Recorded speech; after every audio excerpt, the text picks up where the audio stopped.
Hi friends, welcome to Lakshmi Max. இன்னைக்கு என்ன பார்க்க போறோம்னா 12 ஜூன் 2025 இன்னைக்கு நடந்த RRB NTPC எக்ஸாமோட அனாலிசிஸ் வந்து பார்க்க போறோம். ஸோ ஜென்ரல் அவேர்னஸ்ல 40 கொஸ்டின் வந்து கேட்டிருக்காங்க. இந்த 40ல பார்த்தீங்கன்னா கரண்ட் அஃபேர்ல இருந்து ஒரு 14ல இருந்து 16 கொஸ்டின் வரைக்கும் கரண்ட் அஃபேர் மட்டுமே கேட்டிருக்காங்க. ஸ்டாட்டிக் ஜிகே பார்த்தீங்கன்னா 1 or 2 கொஸ்டின்ஸ் மட்டும் தான் கேட்டிருக்காங்க. ஒரு கொஸ்டின் சில ஸ்டூடெண்ட் வந்து ஸ்டாட்டிக் ஜிகே கேட்கல அப்படின்னு சொன்ன மாதிரி இருந்துச்சு. நீங்க கரண்ட் அஃபேர் படிச்சுட்டு போயிருந்தீங்க அப்படின்னா இந்த ஜென்ரல் அவேர்னஸ் ஓரளவுக்கு உங்களுக்கு மாடரேட்டான செக்ஷன் மாதிரியாவது இருக்கும். நீங்க கரண்ட் அஃபேரே எடுக்காம போயிருக்கீங்க, கொஞ்சம் கூட படிக்காம போயிருக்கீங்கன்னா ஜெனரல் அவேர்னஸ் செக்ஷன் வந்து டிஃபிகல்ட்டா ஃபேஸ் பண்ற மாதிரி இருக்கும். ஸோ நீங்க என்ன பண்ணணும்னா லாஸ்ட் 6 மந்த்ஸோட கரண்ட் அஃபேர்ல இருந்தா கொஸ்டின்ஸே வருது. மெஜாரிட்டியான கொஸ்டின்ஸ் பாத்தீங்கன்னா லாஸ்ட் 6 மந்த்ஸோட கரண்ட் அஃபேரை நல்லா தெளிவா படிச்சுட்டு உங்களுக்கு முந்தின ஷிஃப்ட்ல என்னென்ன கொஸ்டின்லாம் கேட்டிருக்காங்களோ அந்த கொஸ்டின் எந்த டாபிக்லாம் கவர் ஆகுதோ அது எல்லாத்தையும் அனலைஸ் பண்ணிட்டு போயிருங்க. அந்த டாபிக்ஸையும் படிச்சுட்டு போயிருங்க. ஏன்னா முந்தின ஷிஃப்ட்ல கேட்ட கொஸ்டின்ல ஒரு 2 கொஸ்டின் வரைக்கும் இன்னைக்கு வந்து ரிப்பீட் ஆயிருக்கு. அதனால முந்தின ஷிஃப்ட்ல என்னென்ன கொஸ்டின்ஸ்லாம் கேட்டிருக்காங்களோ அதை படிச்சிருங்க. அதுக்கு கீழே கவர் ஆகக்கூடிய டாபிக்கும் படிச்சுட்டு லாஸ்ட் 6 மந்த்ஸோட கரண்ட் அஃபேரும் படிச்சுட்டு போங்க. மேக்ஸ் பொறுத்த வரைக்கும் 30 கொஸ்டின். இதுக்கு முன்னாடி நடந்த எக்ஸாம் கம்பேர் பண்ணும்போது ஈஸி டு மாடரேட்டா தான் இருந்திருக்கு. நிறைய சிம்பிளிஃபிகேஷன் அதே மாதிரி அரித்மெட்டிக் கொஸ்டின்ஸ் அது எல்லாமே ஈஸியா இருந்திருக்கு. மாடரேட்டுங்கிறது எது அப்படின்னு பாத்தீங்கன்னா ஜியோமெட்ரி கொஸ்டின், ட்ரிக்னாமெட்ரி கொஸ்டின்ஸ் இது எல்லாமே மாடரேட்டா இருந்திருக்கு. ரீசனிங் பாத்தீங்கன்னா நிறைய ஸ்டூடெண்ட் வந்து ஈஸின்னு தான் சொல்லியிருக்காங்க. சில ஸ்டூடெண்ட் வந்து ஈஸி டு மாடரேட் சொல்றாங்க. அவங்க ஏன் மாடரேட் சொல்றாங்கன்னா பசில்ஸ் அண்ட் சீட்டிங் அரேஞ்ச்மெண்ட் வந்து கரெக்டா பார்த்துட்டு போகல. ஸோ அந்த ஸ்டூடெண்ட் தான் ரீசனிங் வந்து மாடரேட்னு சொல்றாங்க. நீங்க ரீசனிங்ல பசில்ஸ் அண்ட் சீட்டிங் அரேஞ்ச்மெண்ட்டும் நல்லா பண்ணிட்டீங்க அப்படின்னா இதுல உங்களால 30 கொஸ்டின்ஸுமே அட்டன் பண்ண முடியும். ஓகே, ஸோ ஓவராலா எக்ஸாம் பார்த்தீங்கன்னா ஈஸி டு மாடரேட். இதுல எல்லா டைப் ஆஃப் கொஸ்டினும் மிக்சடா இருக்கு. ஈஸி கொஸ்டினும் இருக்கு, மாடரேட்டான கொஸ்டினும் இருக்கு, டிஃபிகல்ட்டான கொஸ்டினும் இருக்கு. எல்லாமே ஈஸியா இல்ல, எல்லாமே மாடரேட்டா இல்ல, அதுக்காண்டி எல்லாமே டஃப்பாகவும் இல்லை. ஸோ ஒரு ஆவரேஜ் ஸ்டூடெண்ட் வந்து எவ்வளோ கொஸ்டின் வரைக்கும் அட்டன் பண்ண முடியும் அப்படின்னு பார்த்தீங்கன்னா இந்த ஷிஃப்ட்லையும் ஒரு 70 கொஸ்டின் வரைக்கும் 100% அக்யூரஸியோட அட்டன் பண்ண முடியும். இல்லைனா ஒரு 65 வரைக்கும் 100% அக்யூரஸியோட நீங்கள் போட்டிருக்கீங்கனாலும் இதுவுமே நல்ல அட்டெம்ப்ட் தான். 65 ஒரு நல்ல அட்டெம்ப்ட். அக்யூரஸி வந்து ரொம்ப ரொம்ப இம்பார்ட்டன்ட். ஓகே, 100% அக்யூரஸி இருக்கணும். டாப்பர் வந்து 80, 90லாம் போட்டிருப்பாங்க. ஓகே, நீங்கள் எக்ஸாம் ஹாலில் எவ்வளோ கொஸ்டின் அட்டன் பண்ணுறீங்கிறது முக்கியம் கிடையாது. நீங்கள் அட்டன் பண்ணுற எல்லா கொஸ்டினுமே கரெக்டாக இருக்கிற மாதிரி அட்டன் பண்ணணும். ரீசனிங் வந்து நான் சொல்லிட்டேன் ஈஸியான ஒரு செக்ஷன் தான். பட் ஸ்டூடெண்ட்ஸ் வந்து சில பேர் பசில்ஸ் அண்ட் சீட்டிங் அரேஞ்ச்மெண்ட்லாம் எனக்கு ரொம்ப டைம் எடுத்துச்சு அந்த மாதிரி சொல்லியிருந்தாங்க. ஏன்னா பசில்ஸ் அண்ட் சீட்டிங் அரேஞ்ச்மெண்ட் பார்த்தீங்கன்னா கிட்டத்தட்ட இது வரைக்கும் 3 to 4 கேட்டுட்டு இருந்தாங்க. இன்னைக்கு பார்த்தீங்கன்னா ஒரு 6 கொஸ்டின் வரைக்கும் பசில்ஸ் அண்ட் சீட்டிங் அரேஞ்ச்மெண்ட் கேட்டிருக்காங்க. ஸோ அதனால தான் ஸ்டூடெண்ட்ஸ் வந்து மாடரேட் அப்படிங்கிற மாதிரி சொல்றாங்க. மேக்ஸை பொறுத்த வரைக்கும் ஈஸி 75% வந்து ஈஸியாக தான் இருந்திருக்கு. அது போக ரிமைனிங் இருக்கக்கூடிய 25% பார்த்தீங்கன்னா கொஞ்சம் டைம் கன்சூமிங்காக இருந்திருக்கு. டிஃபிகல்ட்டுன்னு சொல்ல முடியாது. ஸோ சம் கொஸ்டின் வந்து டைம் கன்சூமிங்.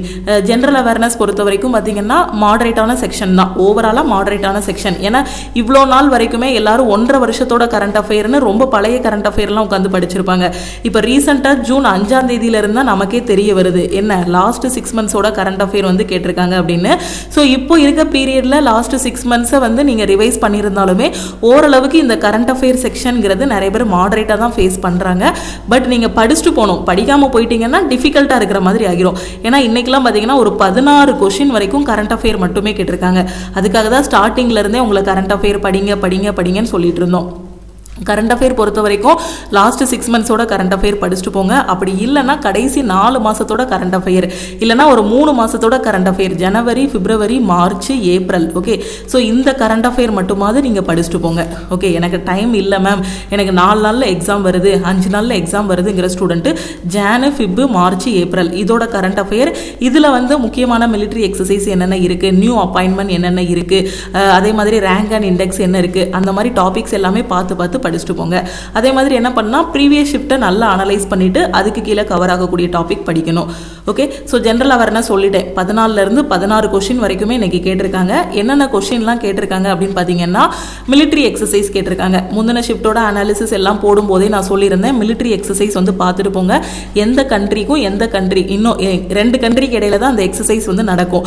அப்போ அந்த மிலிட்ரி எக்ஸசைஸ் எந்த 2 கண்ட்ரிக்கு இடையில இருக்கு, எத்தனாவது எடிஷன். ஓகே, ஸோ இது எல்லாமே பார்த்துட்டு போங்கன்னு சொல்லியிருந்தேன். சொல்லியிருந்தேன். இன்னைக்கு கேட்டிருக்கிறது பார்த்தீங்கன்னா ஆஸ்திரா ஹிண்டு. ஓகே, ஸோ இந்த மிலிட்ரி எக்ஸசைஸ் எந்த 2 நாடுகளுக்கு இடையே உள்ளதுன்னு கேட்டிருக்காங்க. அதுக்கப்புறம் பூனா ஒப்பந்தம் பற்றின ஒரு கொஸ்டின் கேட்டிருக்காங்க.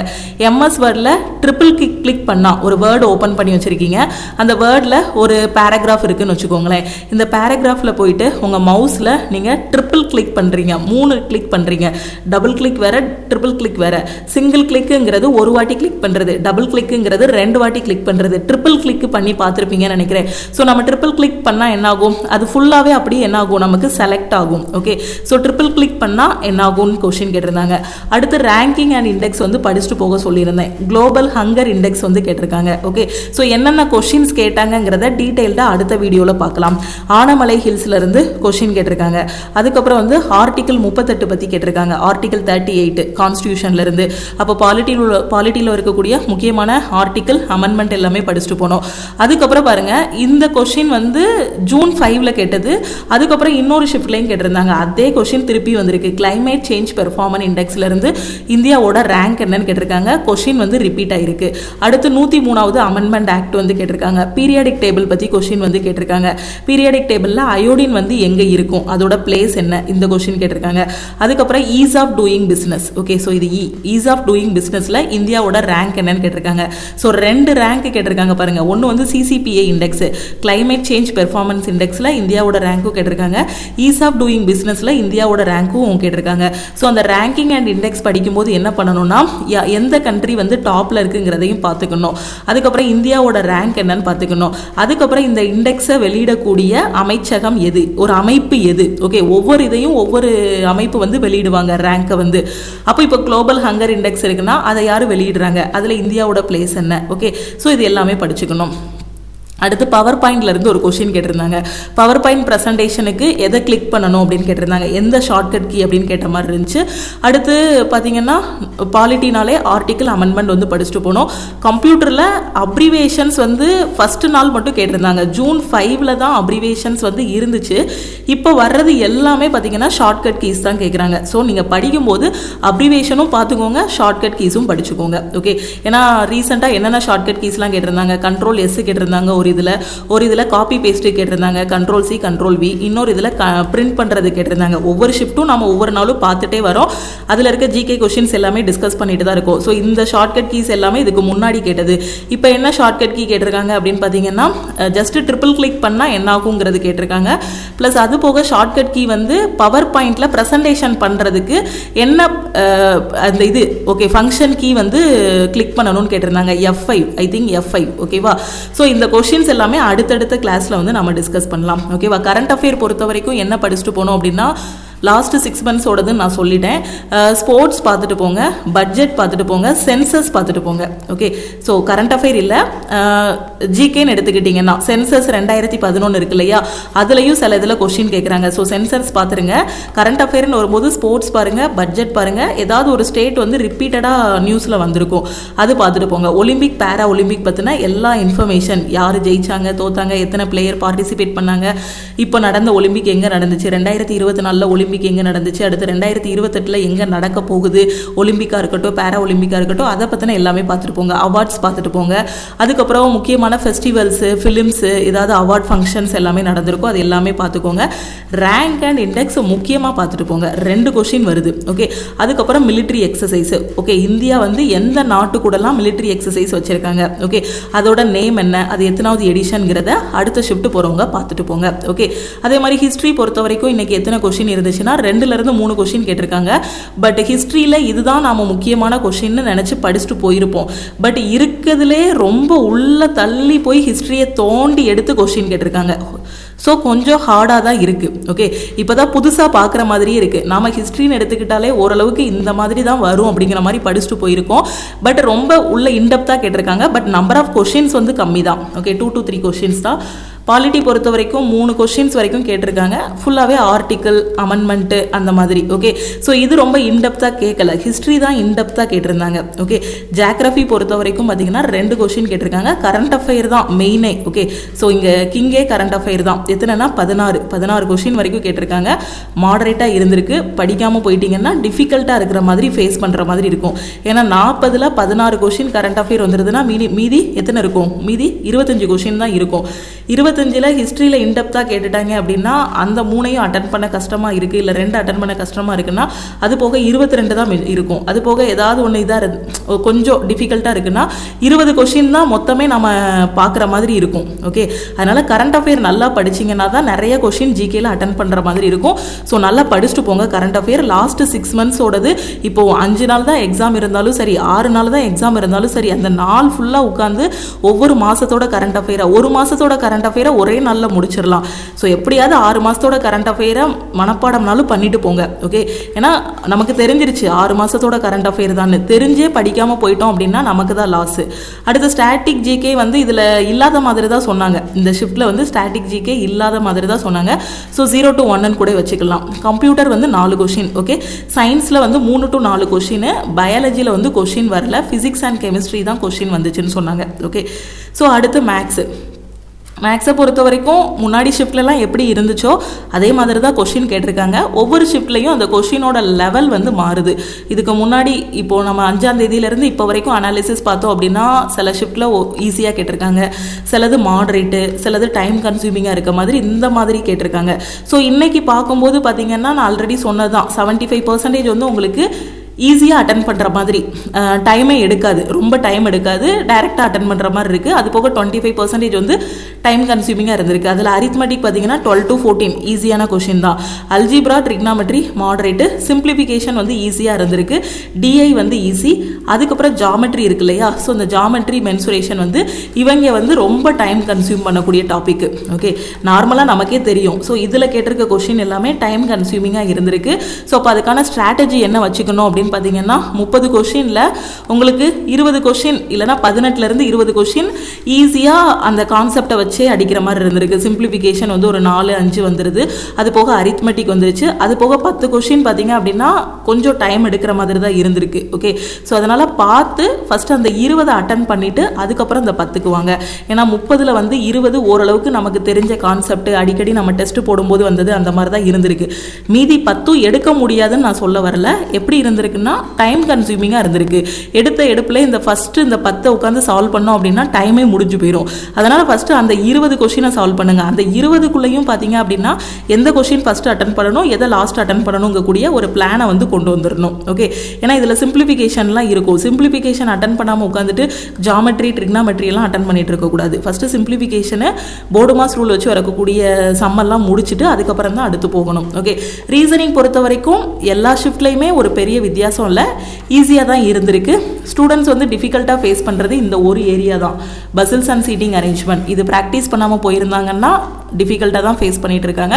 ஏன்னா இதுக்கு முன்னாடி 3 to 4 கேட்டுட்டு இருந்தாங்க, இன்றைக்கி 5 to 6 கொஷின் வரைக்கும் பசில் மாதிரியே வந்திருக்கு. ஏன்னா பஸ்ஸிலே பார்த்தீங்கன்னா சின்ன பஸ்ஸில் இருக்கும், செட் பஸ்ஸில் இருக்கும், ஒரு பஸ்ஸிலே 2 கொஷின் வர மாதிரி இருக்கும், ஒரு சின்ன பஸ்ஸில் கொடுத்துட்டு அதுலேயே ஒரு கொஷின் சால்வ் பண்ணுற மாதிரி இருக்கும், ஒரு அரேஞ்ச்மெண்ட் கொடுத்துட்டு அதுலேயே ஒரு கொஷின் கேட்ட மாதிரி இருந்திருக்கும். ஓகே, அது போக இருக்கிறது எல்லாமே normal mathematical operator, number series, syllogism வந்து சம்டைம்ஸ் 4 கொஷின் வரைக்கும் வருதுன்னு ஸ்டூடெண்ட்ஸ் வந்து சொல்கிறாங்க. ஓகேவா, ஸோ இது எல்லாமே முந்தின ஷிஃப்ட்லலாம் என்ன மாதிரி நான் சொல்லியிருந்தேனோ அதே மாதிரி இந்த டாபிக்ஸ் தான் கவர் ஆகுது. ரீசனிங்கில் ஹைலைட் யார் அப்படின்னா இந்த பசில்ஸ் அண்ட் சீட்டிங் அரேஞ்ச்மெண்ட் தான்.